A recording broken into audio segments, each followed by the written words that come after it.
ایک مظلوم لڑکی، ایک ظالم ستیلی ماں اور ایک پراسرار سفید سانپ۔ یہ صرف کوئی عام پریوں کی کہانی نہیں ہے، نہیں، یہ تو محبت، دھوکے اور ایک ایسے جادوئی انتقام کی داستان ہے جو سچ میں آپ کو حیران کر دے گی۔ تو چلیں مل کر قدم رکھتے ہیں ستیلی بیٹی اور سفید سانپ کی اس انوکھی دنیا میں۔ تو کہانی شروع ہوتی ہے ایک بہت ہی امیر تاجر سے، ایک ایسا شخص جس کے پاس سب کچھ تھا لیکن سچی خوشی نہیں تھی۔ بیوی کے انتقال کے بعد تو جیسے اس کی دنیا ہی اجڑ گئی تھی۔ عالیشان حویلی بھی اسے کاٹنے کو دوڑتی اور بے پناہ دولت بس مٹی کا ڈھیر لگتی تھی۔ بالکل ویسے ہی جیسے کہا گیا ہے، ایسا لگتا تھا جیسے اس کی زندگی سے تمام رنگ اور رونق ہی ختم ہو گئے ہوں۔ لیکن پھر تقدیر نے ایک ایسا موڑ لیا جس کی کسی کو بھی ذرا بھی توقع نہیں تھی۔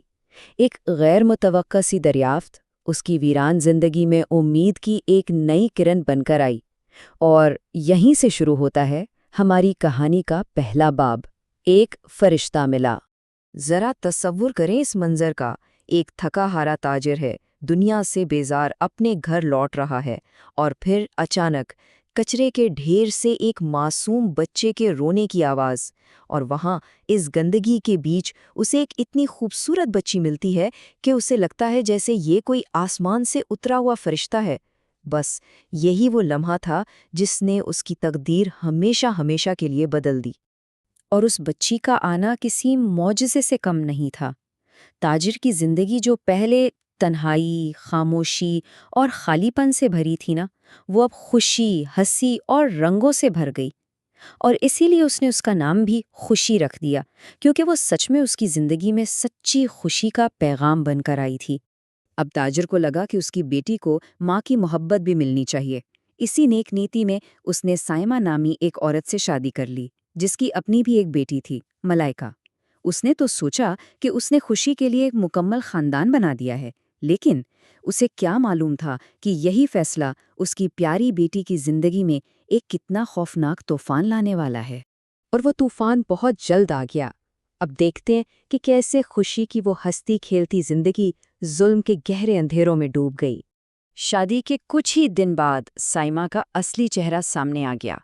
گھر میں تھیں تو دو بیٹیاں، لیکن دونوں کے ساتھ سلوک میں زمین آسمان کا فرق تھا۔ ایک طرف اس کی اپنی بیٹی ملائکہ شہزادیوں کی طرح رہتی، آرام کرتی، تو دوسری طرف خوشی، اس سے نوکروں سے بھی بدتر سلوک کیا جاتا۔ سارا دن کام اور صرف کام۔ اس معصوم بچے کی زندگی اب مشقت اور اذیت کے سوا کچھ نہیں رہ گئی تھی۔ اس اندھیری زندگی میں امید کی اگر کوئی کرن تھی تو وہ تھی ایک چھوٹی سی بلی جو اس کی دوست بن گئی تھی۔ خوشی اپنے سارے دکھ، سارا درد اسی کو سناتی تھی۔ لیکن سائمہ کی نفرت اتنی گہری تھی کہ اسے اپنی سوتیلی بیٹی کی یہ ذرا سی خوشی بھی برداشت نہیں ہوئی۔ اور پھر اس نے وہ کیا جس کا تصور بھی نہیں کیا جا سکتا، ایک ایسا قدم جسے سن کر روح کانپ جائے۔ نفرت میں اندھی ہو کر اس سوتیلی ماں نے خوشی کی اس واحد دوست، اس کی پیاری بلی کو مار کر پکا دیا، اور پھر خوشی کو اسے کھانے پر مجبور کیا۔ یہ وہ ظلم تھا جس نے اس معصوم روح کو اندر تک توڑ کر رکھ دیا۔ کہتے ہیں نا کہ جب انسان اپنے سب سے برے وقت میں ہوتا ہے، تب ہی اکثر تقدیر کا کوئی نیا دروازہ کھلتا ہے۔ تو مکمل طور پر ٹوٹ جانے کے بعد خوشی کی زندگی میں ایک نیا اور انتہائی پراسرار ساتھی داخل ہوتا ہے۔ اپنی بلی کے غم میں ڈوبی خوشی جب کھیتوں میں گھاس کاٹ رہی تھیں تو اس کی نظر ایک زخمی سفید سانپ پر پڑی۔ ایک لمحے کے لیے تو وہ بہت ڈر گئی، اسے اپنی بلی کا وہ خوفناک انجام یاد آ گیا، لیکن اس کا دل اتنا مہربان تھا کہ وہ ایک زخمی مخلوق کو یوں مرنے کے لیے نہیں چھوڑ سکتی تھی۔ آخر کار اس کی رحم دلی اس کے خوف پر غالب آ ہی گئی۔ تو اس نے بڑے آرام سے اس سانپ کو اپنی ٹوکری میں چھپایا اور گھر لے آئی۔ وہ نہ صرف اس کے زخموں پر مرہم لگاتی بلکہ اپنے دل کے زخموں کا حال بھی اسی کو سناتی۔ وہ اس سے ایسے باتیں کرتی جیسے وہ اس کا ہر دکھ سمجھ رہا ہو، اس بات سے بالکل بے خبر کہ اس کا یہ نیا دوست واقعی کوئی عام مخلوق نہیں تھا۔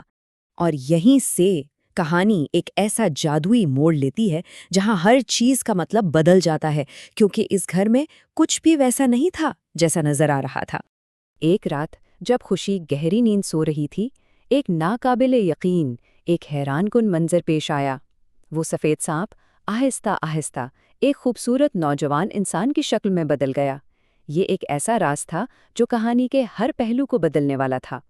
کیونکہ یہ کوئی عام سانپ نہیں تھا، یہ تو سانپوں کی دنیا کا بادشاہ تھا، جو خوشی کی بے غرض مہربانی اور اس کی معصومیت پر اپنا دل ہار بیٹھا تھا۔ ایک دن خوشی نے بڑی معصومیت میں سانپ سے کہہ دیا کہ اگر تم انسان ہوتے نا تو میں تم سے شادی کر لیتی۔ بس یہ سننا تھا کہ سانپوں کا بادشاہ اپنی اصلی انسانی شکل میں ظاہر ہو گیا، اور تبھی اس کی نظر خوشی کی گردن پر بنے ایک عجیب سانپ کی شکل کے نشان پر پڑی۔ یہ نشان کیا تھا؟ یہ ایک بہت بڑے راز کی چابی تھا، خود خوشی کی اپنی اصلیت کا راز۔ تو راز یہ تھا کہ خوشی خود آدھی انسان اور آدھی ناگن تھی۔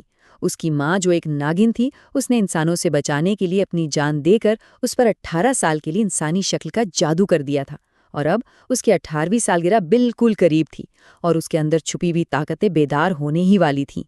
لیکن اس سے پہلے کہ خوشی اپنی اس سچائی کو جان پاتی، اس کی سوتیلی ماں نے اس سے چھٹکارا پانے کے لیے اپنی آخری اور سب سے مہلک چال چلی، ایک ایسی سازش جس کا انجام بہت ہی خوفناک ہونے والا تھا۔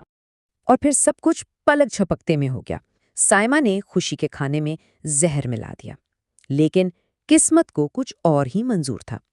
اس کا شوہر تاجر اچانک گھر آ گیا، اور اس نے لا علمی میں وہی زہریلا کھانا کھا لیا اور وہیں دم توڑ دیا۔ اپنی چال الٹی پڑنے پر سائمہ آپے سے باہر ہو گئی۔ اس نے سارا الزام خوشی پر ڈالا اور اسے مارنے کے لیے چھری لے کر اس پر حملہ کر دیا۔ اور اب آتا ہے کہانی کا وہ لمحہ جہاں انصاف ہوتا ہے اور ایک نئی ملکہ کا راج شروع ہوتا ہے۔ عین اس وقت جب سائمہ کی چھری خوشی تک پہنچنے ہی والی تھی، کمرے میں ایک بہت بڑا، ایک عظیم الشان سفید ناگ ظاہر ہوا۔ یہ سانپوں کا بادشاہ تھا جو اپنی پوری طاقت اور جلال کے ساتھ خوشی کو بچانے آ پہنچا تھا۔ اب انصاف کا وقت تھا۔ سانپوں کے بادشاہ نے ایک منتر پڑھا اور زمین پھٹ گئی۔ زمین میں ایک گہرا گڑھا کھلا جو سانپوں سے بھرا ہوا تھا، اور ظالم سائمہ اور اس کی بیٹی ملائکہ سیدھا اسی گڑھے میں جا گریں، اور ان کا انجام بھی اتنا ہی بھیانک ہوا جتنا ان کا ظلم تھا۔ 18 سال کی ہوتی ہی خوشی نے آخرکار اپنی اصلیت کو، اپنی طاقت کو قبول کر لیا۔ وہ اب کوئی مظلوم لڑکی نہیں تھی، بلکہ سانپوں کی ایک طاقتور ملکہ تھی۔